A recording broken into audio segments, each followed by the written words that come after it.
Welcome to Fridays with Vistage. I'm Bill Black, a Vistage member and your moderator for today's webinar, Build a Winning Employment Engagement Strategy.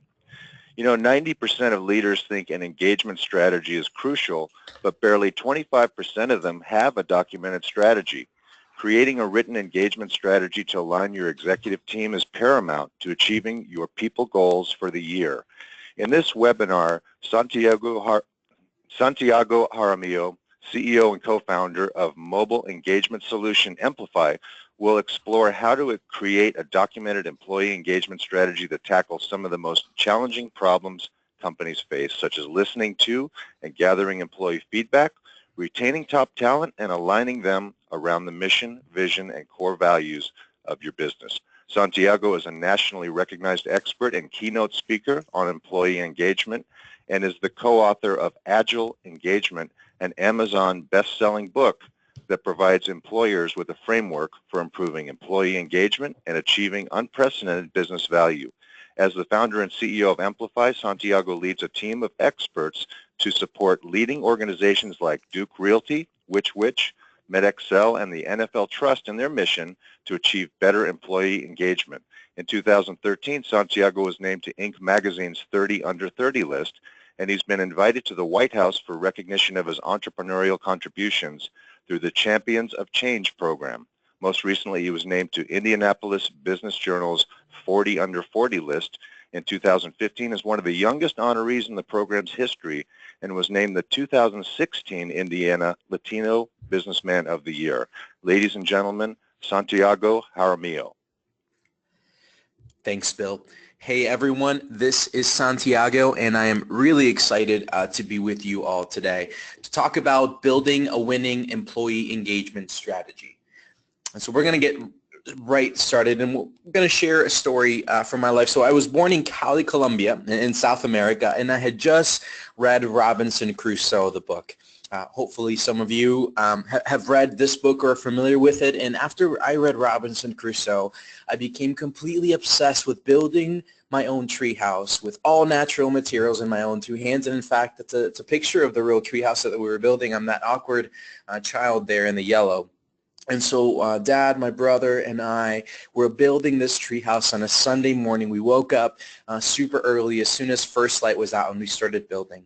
After an hour or so of continuing to put the roof on top of the treehouse frame with real palm fronds, we stopped and we realized that it was time to get ready to go to church.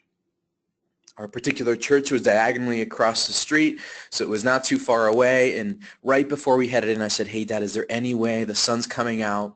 We're going to have to put these on before they dry out, the palm front, so that they take the shape of the roof." I said, "Hey, Dad, is there any way that we can skip church today?" My dad, being a smart man, says, "Go ask Mom." And so I did. I asked Mom, and she said, "You can skip church today." And so we kept on building this tree house, and after another hour, we heard some gunshots.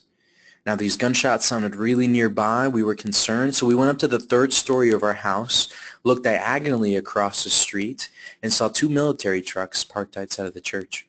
Come to find out, a few hours later, this was all over the news headlines across the country and, in fact, around the world.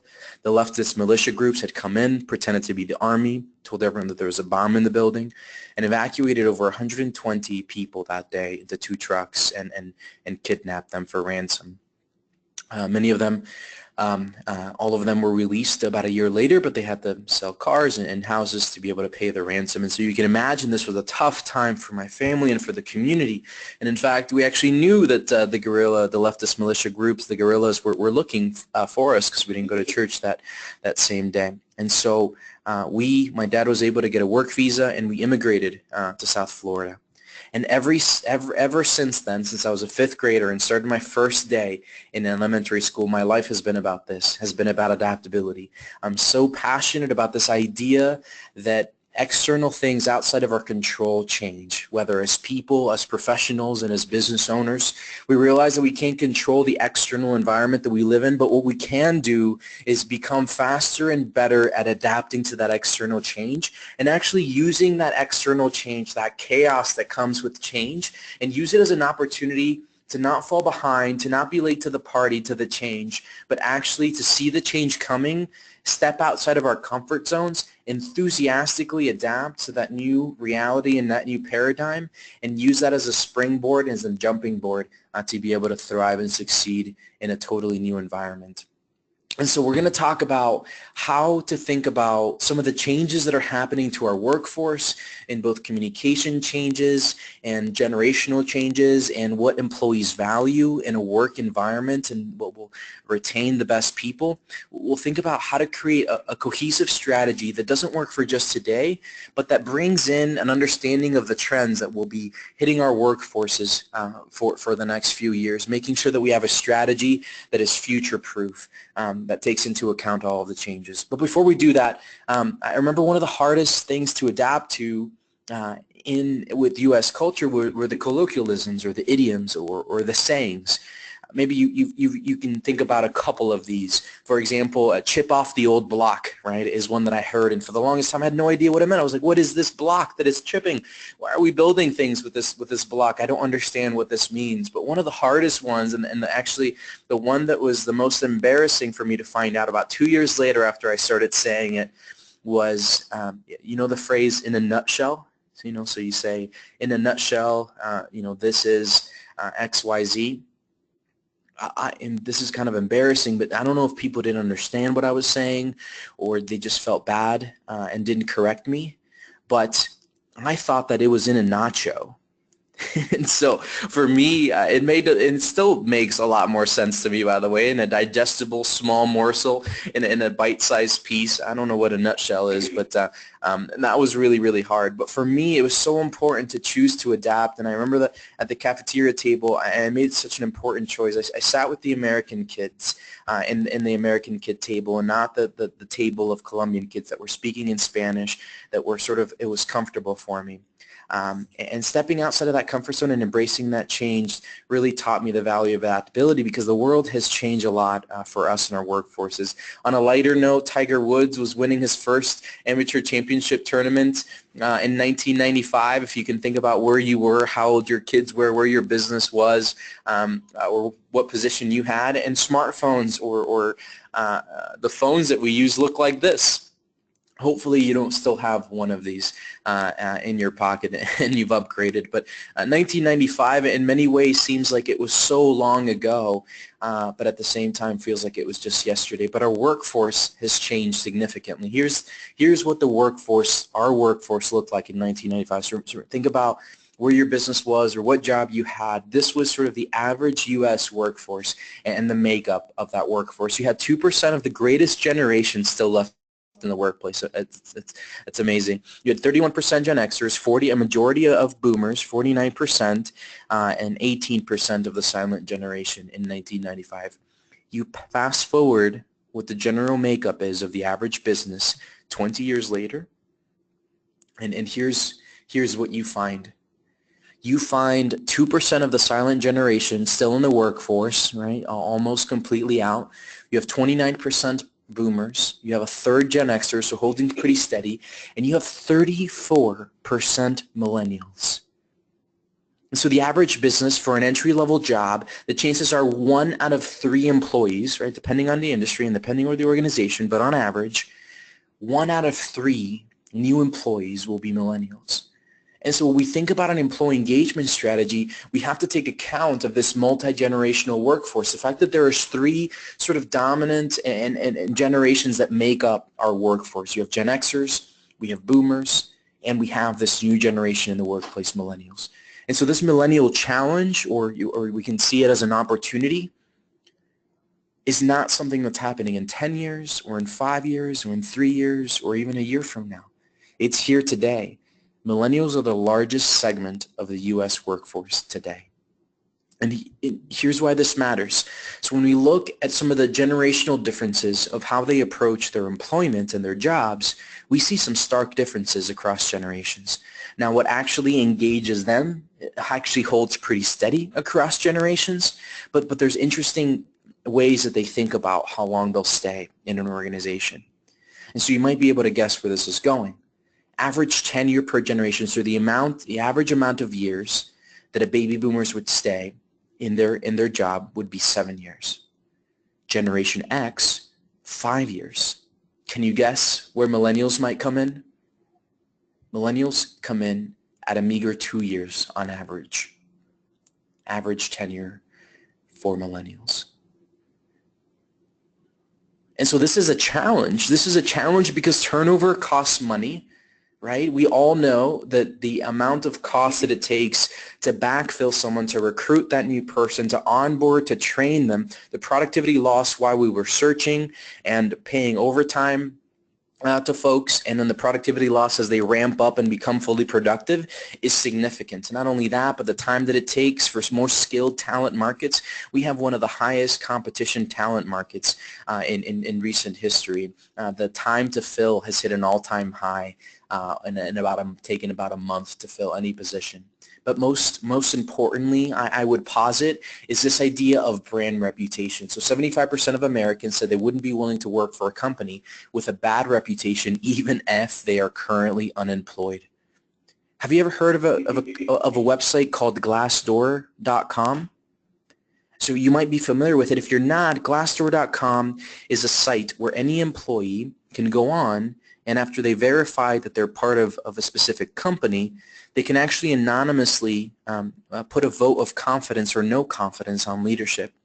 And Glassdoor very publicly and transparently shares sort of the average score of different companies with potential would-be recruits. And there is a staggering number of employees that are searching for jobs, especially top talents that are picky, that are looking at Glassdoor.com and trying to understand, is this a firm, is this a company, an organization that values employees, that has solid leadership, that treats employees well and creates an engaging environment? And as more and more of that brand and employer reputation goes online and becomes accessible for every single person to see before they even hit apply on the website, before they speak to a recruiter or a hiring manager, and the organization has an opportunity to put their best foot forward, the reality of the company and the culture and the health of the organization starts to become public and much more important for business leaders to focus on if hiring great and the best talent is an important driver for that specific business, which naturally is for most. The good news is that employees want to stay if they are engaged.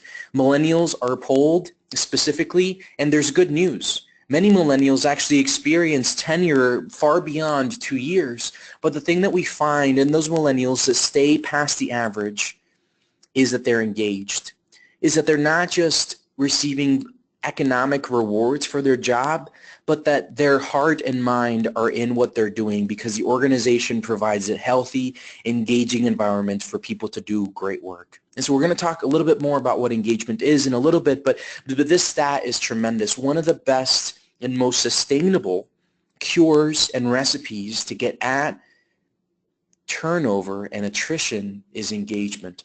And so highly engaged employees are 87% less likely to leave their companies than their disengaged counterparts. That is truly, truly significant, which is why for the rest of this time, we're going to be talking about how do we create an employee engagement strategy. And the reason why we're going to talk about it in that way, an employee engagement strategy, is because as I've spoken to literally hundreds of CEOs and business leaders in the past few years, I've heard very consistently that they value engagement, they value culture, and they're trying lots of things. But trying lots of things, putting bets on 10 or 20 different initiatives that are going to improve culture and improve engagement does not make a strategy. A strategy is a set of bold, focused, strategic initiatives that receive the full weight of the company to move those forward and truly create lasting and sustainable change. And so we're going to talk about how do we pick a couple of those most important things specific for every organization when each organization has unique causes of disengagement and unique reasons that can be done, initiatives and actions that can be done to make the culture better. But before we do that, let's talk about one more trend, one more change that is impacting the way that we lead, the way that we navigate the world, and the way that we work. And it's technology and communication trends. They look at this chart and they say that this is the post-PC era. So if you look at PC, this is sales by millions, by the way, comparing smartphones and PCs. I'm not sure if you know this, but PC and laptop sales are now declining. They actually peaked in 2011, and since then, they've experienced a very slow decline in sales. Conversely, smartphones started outselling PCs in 2011 and now outsell PCs and laptops for a ratio of 7 to 1. So for every single PC sold, there's 7 smartphones sold. In fact, 1 million new smartphone devices come online every single year. This smartphone revolution has completely changed the way that we navigate the world, the way that we speak to our loved ones, the ways that we consume content, and the ways that we interact online. And how are we using our smartphones? 2013, we spent 80% of our time in apps, 20% in the mobile web. You fast forward all the way to 2016, and that's now 90% of time in mobile apps and 10% in mobile web. Now that may be a decent amount of Angry Birds and Candy Crush or whatever game that might be, but the reality is this, that we prefer apps. And can you venture a reason why? Why we use apps a lot more than mobile sites? If in your mind you guessed immediacy, efficiency, easier to use, faster to get to, you're right. We live in the instant economy. Have you ever seen a LinkedIn blog post and you click on it somewhere and then it asks you to log in before reading that blog post? How many of you actually end up logging into LinkedIn to be able to read that blog post? Right? Probably not most of us. The reality is if something isn't immediately available on our smartphones within 3 clicks and 5 seconds of us being able to get to it, we're probably going to leave. And employees in our companies behave the same way. We have very high expectations for how technology and the user experience and usability should be, and this matters. And this matters because it informs the posture that we should take, that we ought to take on engaging employees, which is understanding where they're at, meeting them where they are on the technology devices, on things that they value, and meeting them there to be able to pull them toward our company goals and vision and to create a truly engaging environment. And all of these changes, these multi-generational, these technology changes, the millennials coming into the workforce, the fact that the nature of work has changed, have all led to this reality. The fact that 70% of our employees, of people in the U.S., are not engaged. And this is actually the most optimistic stat out there. All the other ones actually show lower levels of engagement. And I'm not sure if you remember a job where you might have been disengaged. And this might have been a job where you looked at the clock and time would go by so slowly, and you just could not wait for the day to end. You probably knew exactly what the bare minimum to do was, and you did exactly that, just the bare minimum, because you didn't care about the organization, you didn't care about the goals, you didn't care about your work. You were simply there for a paycheck, and you were going to get in and get out and put in the bare minimum effort and work to be able to do that. That's disengagement. All the way engagement is, I'm not sure, hopefully this is your role today, where you are fired up about what you were doing. Some days you wake up excited to go to work because you're tackling important problems, you have challenges ahead that you're excited to go, you're measuring progress and achieving milestones and feeling wins. Your mind and your heart are in the work that you're doing, and that's engagement. Think about your productivity and how valuable you are to the company in either one of those states. And of course, engagement is not binary, right? It's not, you're not either disengaged or engaged, and it's a yes or no. There's an entire spectrum of engagement, and at any point in any day, our people, our employees, and each of us are somewhere on that spectrum. And so to define employee engagement, before we continue on how to create a strategy, let's make sure that we have an understanding of what engagement is. The easiest way to think about it is 3 things: head, heart, and hands. So it's an employee's intellectual, their head, connection, and emotional, their heart connection with an employer. That's demonstrated by motivation and commitment to their hands to positively impact the company, vision, and goals. And so the question is, how can we as leaders begin to create an environment, a work environment that moves our employees to the right of that engagement spectrum, where they become more engaged because we remove the right engagement blockers from their work life, and they're able to pull closer together to their work. They're able to align their hearts and their minds to that work and begin to strive daily with their hands to truly move the business forward because they care. This is the next frontier of leadership.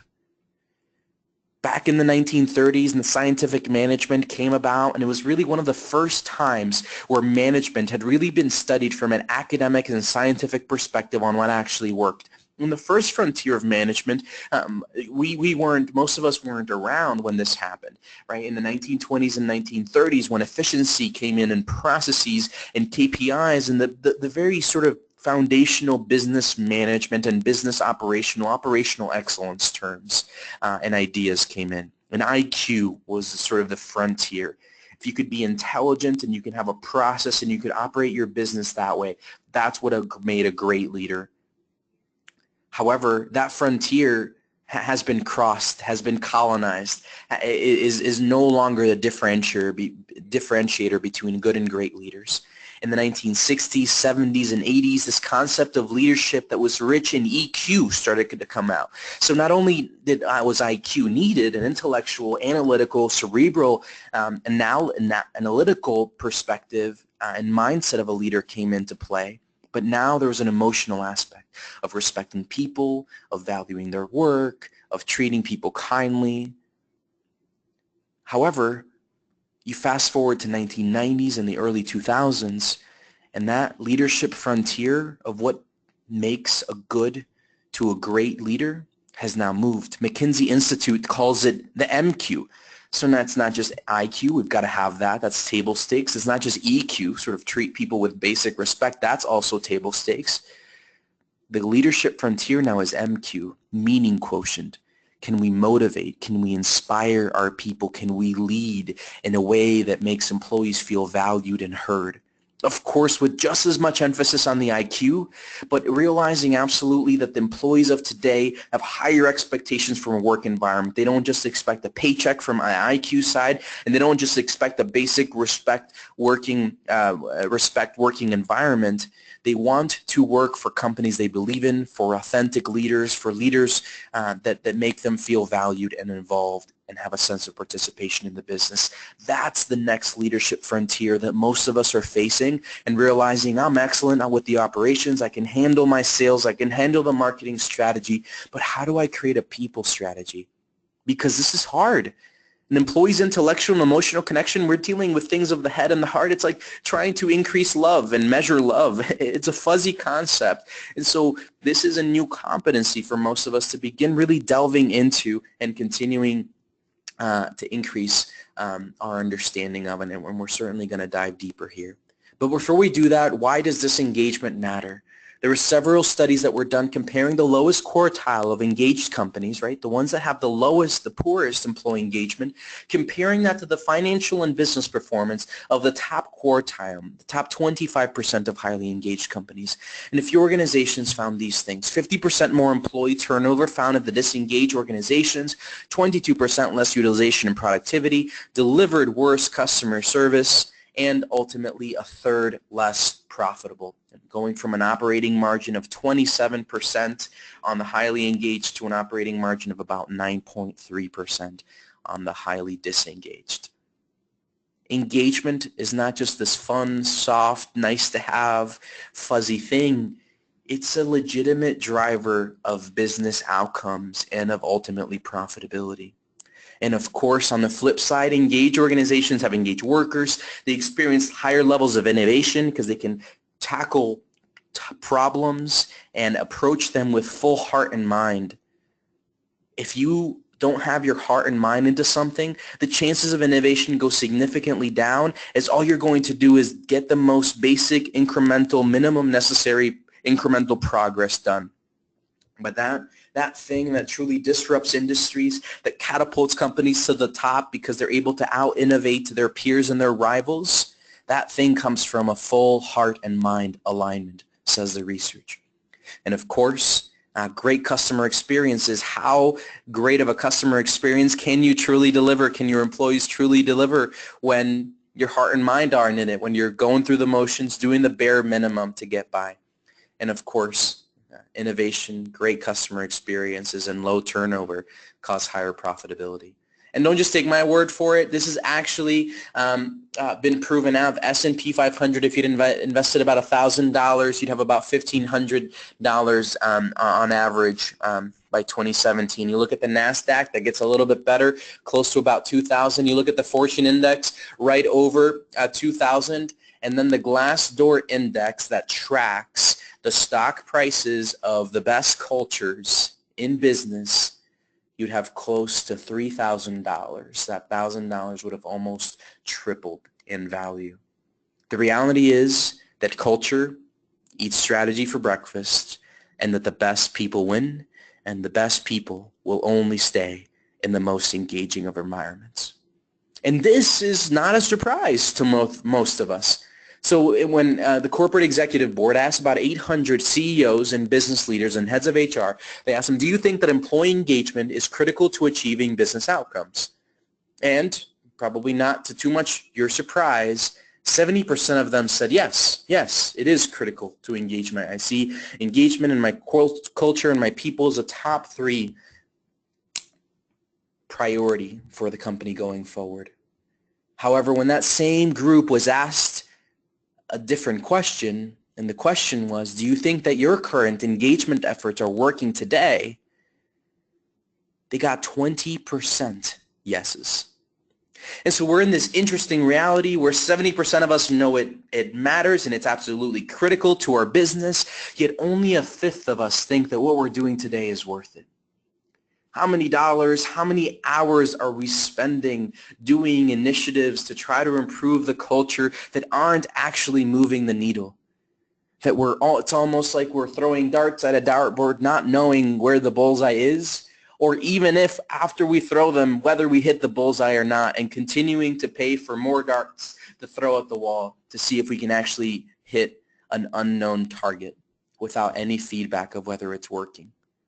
That is the world that most business leaders, if you don't find yourself in this situation, then congratulations, you're ahead of the curve. But after speaking with hundreds of business leaders, this is where we are in terms of leadership and engagement and how effective we think we are being.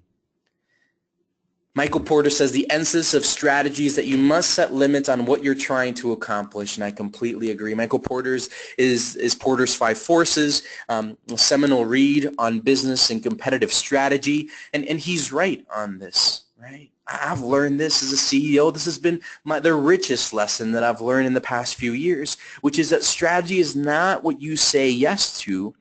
Strategy is almost more about what you're willing to say no to.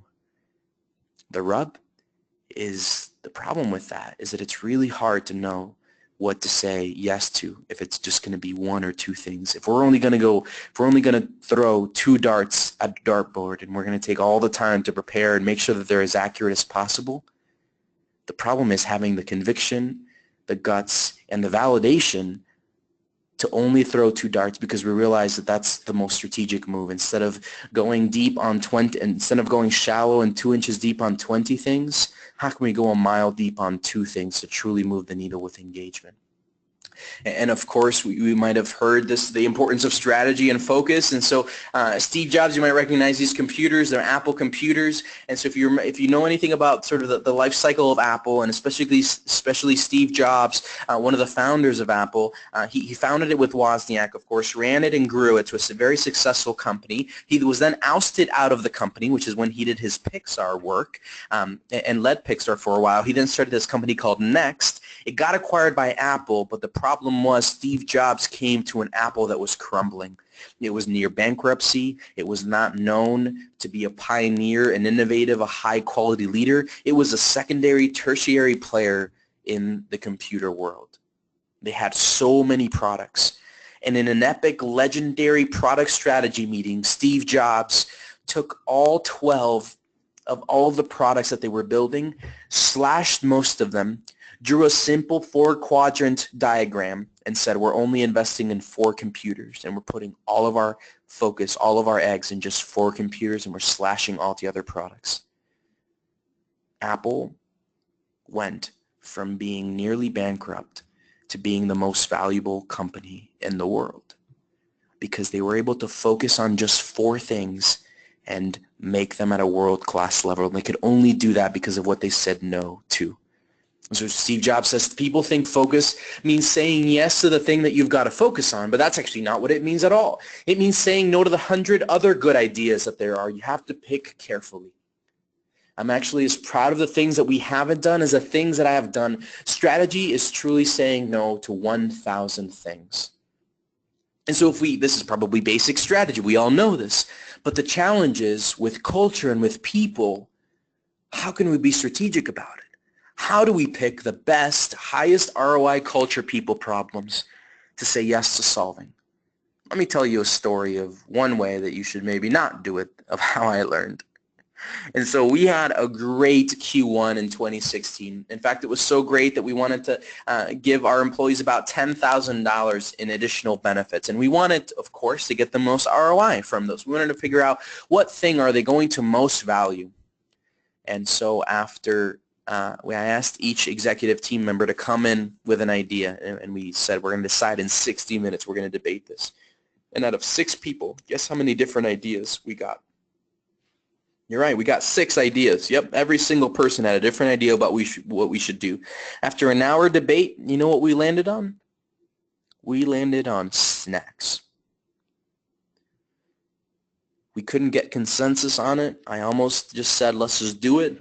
And then we had this idea of why don't we ask our people what they would rather have? And we did.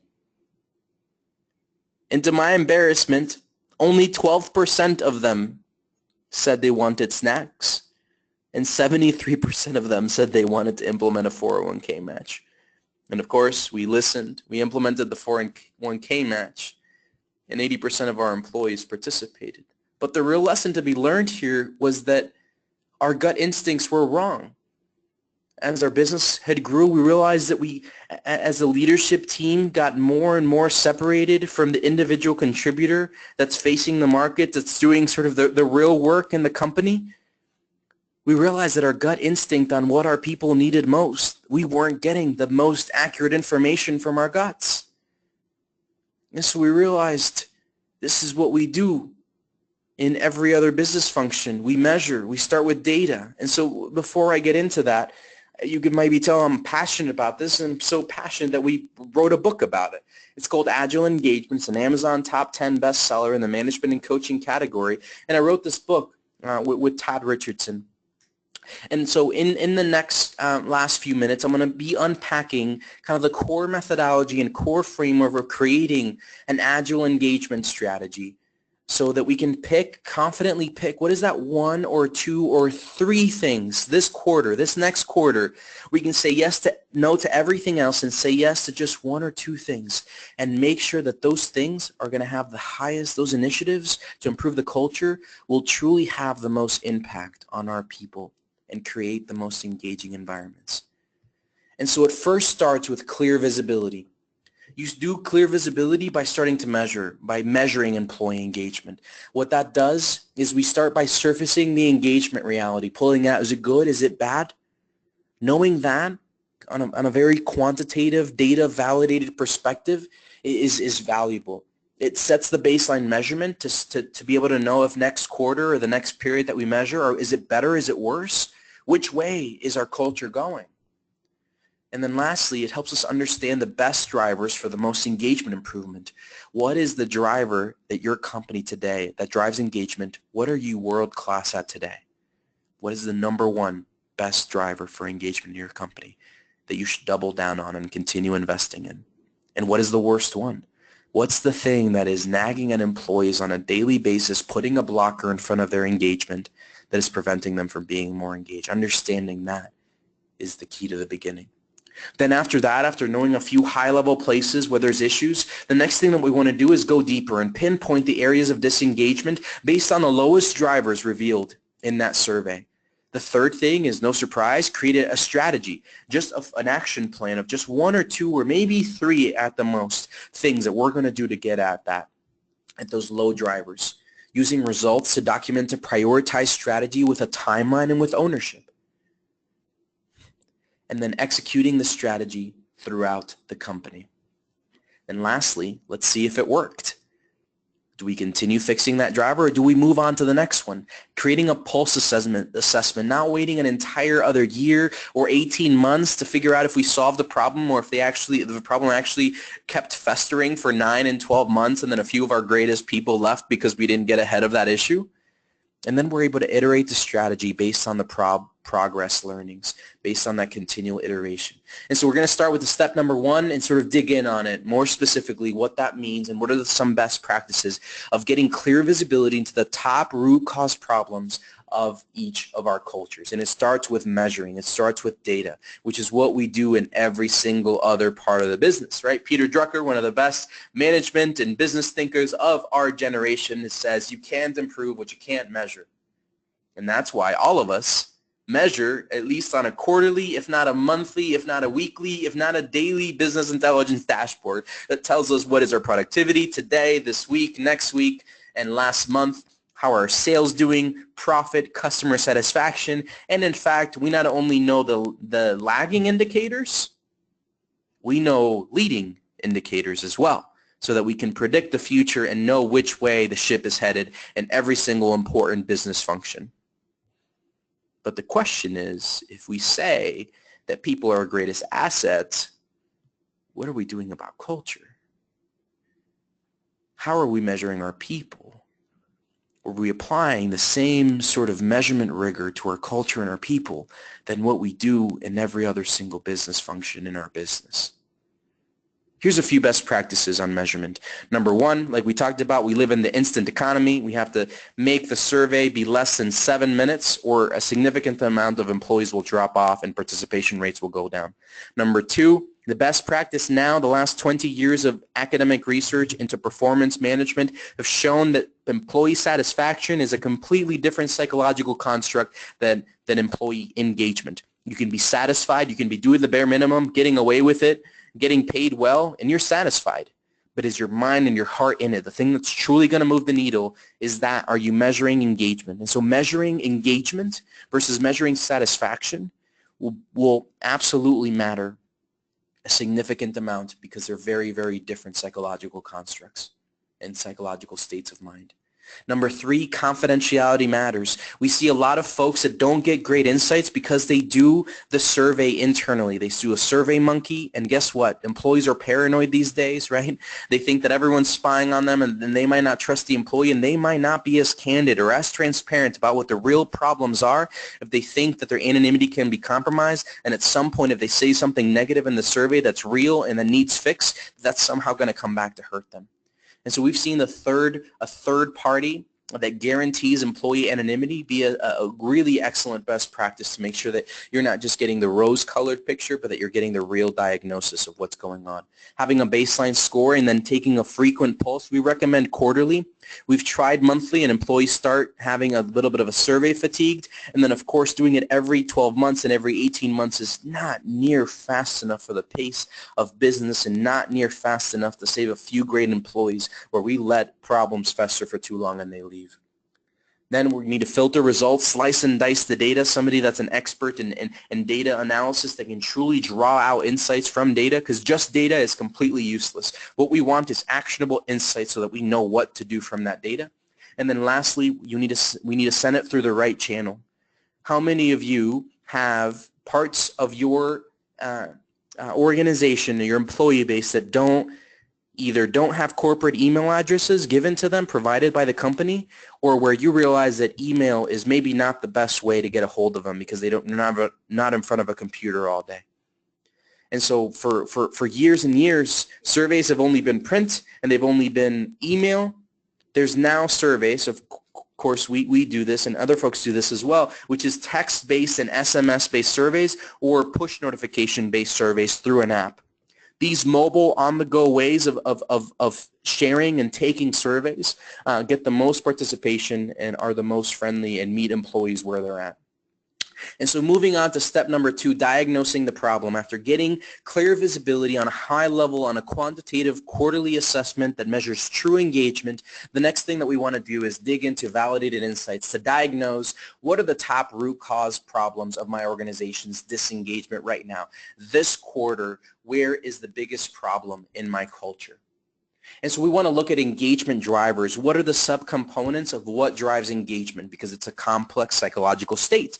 It's emotional, it's intellectual, and it's kinetic with our hands. And so how do we actually drive and increase employee engagement? Well, we see friendship drive that, the ability for someone to have a friend at work, the ability to have someone have the right rest or paid time off, a manager, coworker relationships, their role clarity, the competency they feel for their role, the value they're getting from the organization, the professional development that they're getting, the purpose that they resonate with of the organization, the autonomy, the decisions that they can do to make their job, how their skills are being utilized by the company, the feeling of shared values among coworkers, the feeling that leadership has authenticity, and the decisions get done in a fair way. These are the 14 drivers that research has shown truly drive and impact engagement.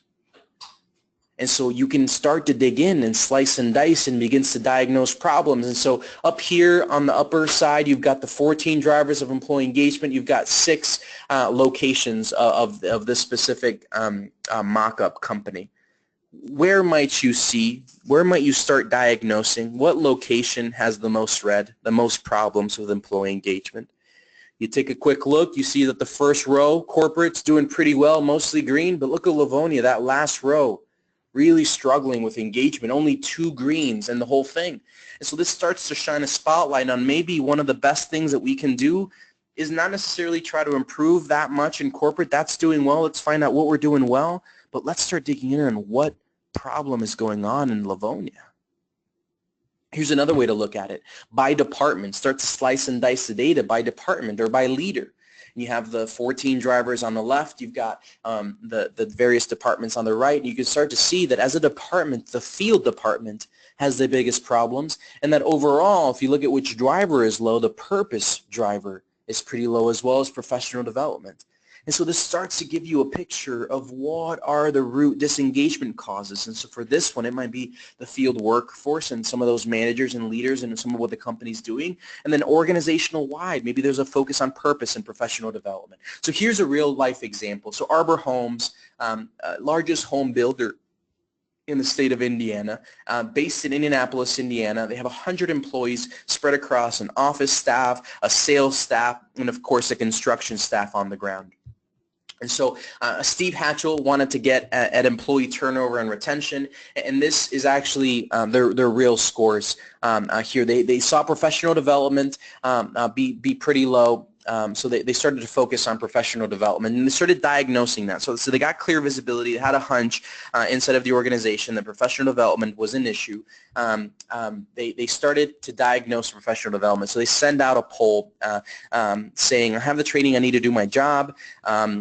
Folks said yes, 75%, but a fourth said no. And so they dug in with a deeper question to those folks, and they said, hey, 25% of you said that you want additional training. We want to be responsive to that. What type of training do you need, right? And they actually found that they needed more training for this one specific software program that they had rolled out, a project management program, and folks didn't know how to use it out on the field. And so they rolled out a few initiatives to create more training opportunities around that software program for their employees, and were able to get at, in a very sort of surgical, laser-like way, at the biggest problem of disengagement that they had. So the third step is focused action, which is actually solving the problem. Steel Encounters is another Vistage, and by the way, Arbor Homes is a Vistage member, as well as Steel Encounters, and they both are our customers, and we've kind of helped them through this methodology. Certainly our aim is that you can get the best practices from this, and whether you want to do it or you want to go with a competitor, or you want our help to do it, you are enabled to know what are some of the best practices and how have other businesses tackled this before. So they're a full-service steel fabricator and installer, 265 employees, around 4 office locations. And what they actually found, they had 3 lowest drivers: utilization, fairness, and the manager relationship. But what they really found is that those problems were most deeply present in only one of the 4 locations. And so what they did, they started meeting one-on-one with managers to understand more and pinpoint the areas of disengagement. They brought us in as outside trainers to begin to share the importance of culture and engagement with those managers inside of that location. They were able to start to shift to create a culture of feedback, so they could get truly honest answers from their people about how they could improve the lowest drivers in their organization. And they were able to tangibly and quantitatively move the needle for that one specific site and location that had the biggest problems. And then, of course, the last thing is measure results, which is pulse. And so this is a call center. We can't share the name of it because it's a sensitive situation. Based in Indianapolis, 80 employees, 1 location with remote workers, and lots of millennials with a multi-generational workforce. The mission is helping students make better decisions about education and successfully transitioning the workforce and repaying their student loans. And this was their real score of disengagement broken out by department. Where might you guess the worst disengagement problem is in this organization? Probably pretty obvious. It's in the sales department. They actually started to have conversations with sales leadership, realized that there was unwillingness to change anything about the culture, and they had to let that leader go. A few months later, they took a pulse, and they found out that the sales team was actually the 2nd highest. And not only that, but the leadership team had jumped from a score of 80, moderately engaged, to 90, highly engaged, because the weakest link, or one of the key executive leadership team members, was not a fit. And so why does this approach work? Why is this idea of sort of asking employees, surveying them, and then going back and initiating top-down initiatives only after we've gone bottom up and sought feedback? And the reason is one sentence: participation breeds ownership. I hope you like cake. This is one of my favorite types of cake. And Betty Crocker came out with this ready cake mix technology, absolutely amazing, in the 1940s. Before, you had to slave for days and days, or probably more like hours and hours, to make a cake from scratch. You had to get all the ingredients, make it, and bake it. They came out with this new amazing technology. You pour water in, you put it in the oven, you hit go, and the cake is done.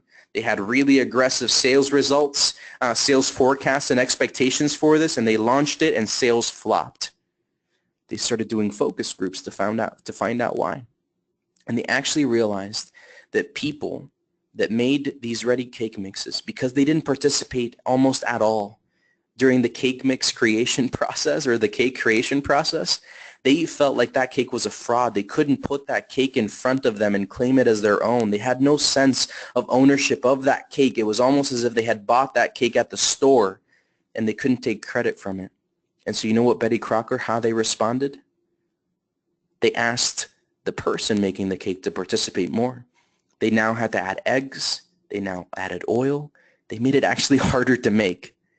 And sales skyrocketed, because participation breeds ownership. Us putting in a little bit more input into that cake make us feel like we can actually claim a sense of ownership and be part of the solution and feed that to our guests. And this is why this process works, because it starts at the employee level, asking them, how can we make your environment better so that you can be more productive, so that you can stay more? And then it's actually listening and taking action on that. That's why this process works. And so on the last 30 seconds, I want to share with you about what we do. This is a lot of what we do is helping measure employee engagement and then help drive to insights. We start with the end in mind. We administer the survey for you. We do it all the work.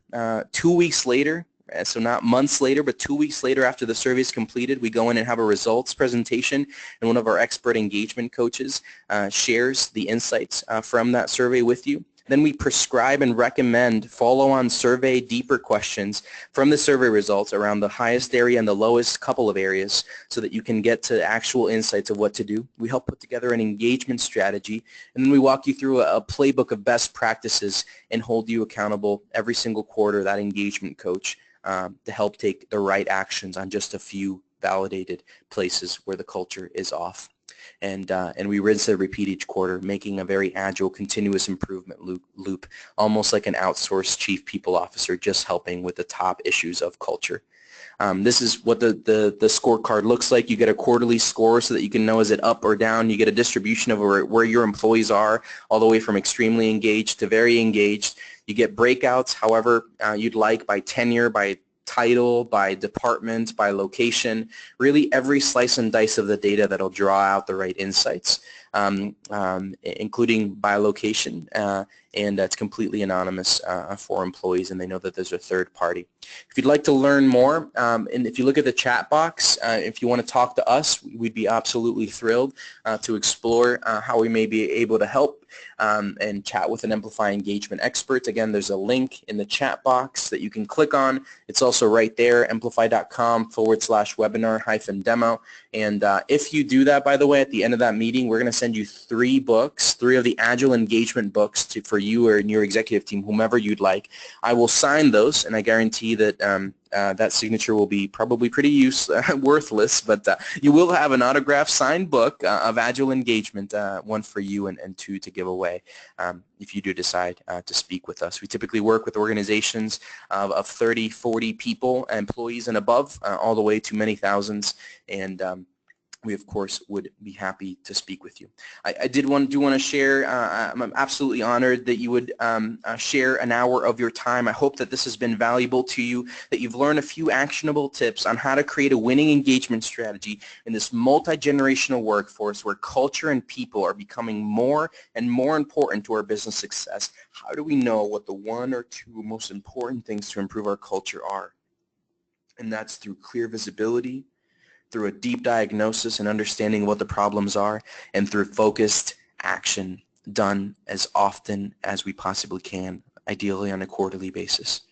It's been a real honor to share with you all, and that's basically all I have in a nutshell. Thank you very much. Great job, Santiago. Very interesting information. We do have a few questions. I want to remind you, if you do have questions, please, in the control panel, type them into the questions section. And let's get started. First of all, one of the participants asked, when you say text or using an app, the first thing that comes to mind is using a cell phone or other devices for work and the potential negativity around that. What are your thoughts about that? Absolutely. You know, I think employers have wrestled now for a few years on what to do with the smartphone, right? It's completely pervasive in our personal lives. And so I think there's 2 ways in general, the 2 kind of attitudes and postures to take when reacting to smartphones. One is let's try to push them out and sort of fight against the rising tide of the prevalence of these devices, or actually be able to leverage it for even more productivity and for deeper ways that employees can engage with the employer. Of course, you know, there's folks in the manufacturing floor where safety is of paramount importance, and of course smartphones can be allowed, but in general, there are ways to be clear about what the expectations of smartphone use are, to make those expectations very, very clear, to hold people accountable to those expectations, but overall realize that if we're going to try to completely eliminate those from our workforce, that's probably going to be an uphill battle the entire time as the smartphone becomes ever more present in our personal lives and ever more accepted in business environments everywhere. And so if this is the device that is the most useful to send information through and to gain survey answers from, then instead of shying away from using it because someone might play more games or get on Facebook instead of be productive, let's be clear about our expectations, hold people accountable to those expectations, but ultimately use this incredible tool, the smartphone, to the business's advantage, rather than trying to shut out something that's so hard to truly prevent and block and avoid. That's a great question. Excellent. Okay. What's the best approach for dealing with the employees that are highly disengaged and poisoning peers? Absolutely. So, any credible survey won't actually let the employer know what the name of those extremely disengaged employees are. It'd be kind of nice too, because then you could just surgically fire the extremely disengaged ones. But the problem is no one would ever be honest in a future survey if that was actually the case. And so the survey is not going to be able to name those folks, but the reality is that those folks exist, and we can do two things with them. We can try to create a more engaging environment and start to move them from extremely engaged. And we've almost never seen someone go from extremely engaged to extremely disengaged in a short period of time. What we actually see is that leaders can actually begin to move those extremely disengaged folks into moderately disengaged folks. And then a few months later, with more intentional attention, those moderately disengaged folks can actually become moderately engaged. And beginning to move some people across that continuum, having the expectation that we're going to take an extremely disengaged and make them extremely engaged from one day to the next is not realistic, but trying to move the needle on a quarterly basis a little bit so that more of those folks shift to the right is excellent. Of course, if we know who those people are, not through the survey, but just through various other employees commenting on based on their performance, there's tried and true best practices of how to create performance improvement plans, be clear about expectations, have continual conversations, and either manage those folks out or of course, decide to end the relationship if expectations are not continually met that are very clearly articulated. Terrific. Thank you. What's the cost range to use this product in an organization? Sure. We start around $10,000 per year, and that's typically folks that have 40, 50, 60 employees. It's all in, includes a survey, quarterly coaching, support, the product, an app, SMS surveys, all of that is included for that price. And then it goes up from there based on employees, and obviously there's volume-based discounts the bigger the company is, but we try to make it accessible for most. We have companies of 18 employees using them, but typically it starts at around that 10K floor and goes up from there based on the company. And the idea is if we can help them keep one or two or three of their valued people by surfacing problems early, then that's a huge win for us both. Santiago, excellent job today. Thank you so much for joining us today. It's been a real pleasure. Absolutely. Thanks for having me. It's been a thrilling opportunity. Thank you. Listeners, I wanted to remind you that Friday, April 21st at 10 a.m. Pacific, 1 p.m. Eastern, join us for the Changing Role of Marketing with Stein Hendrick. And Friday, May 12th at 10 a.m. Pacific, 1 p.m. Eastern, join us for Marketing Smarter with Next Generation Competitive Analysis with Ben Landers, CEO. On behalf of Vistage Worldwide, thank you for joining us for Fridays with Vistage.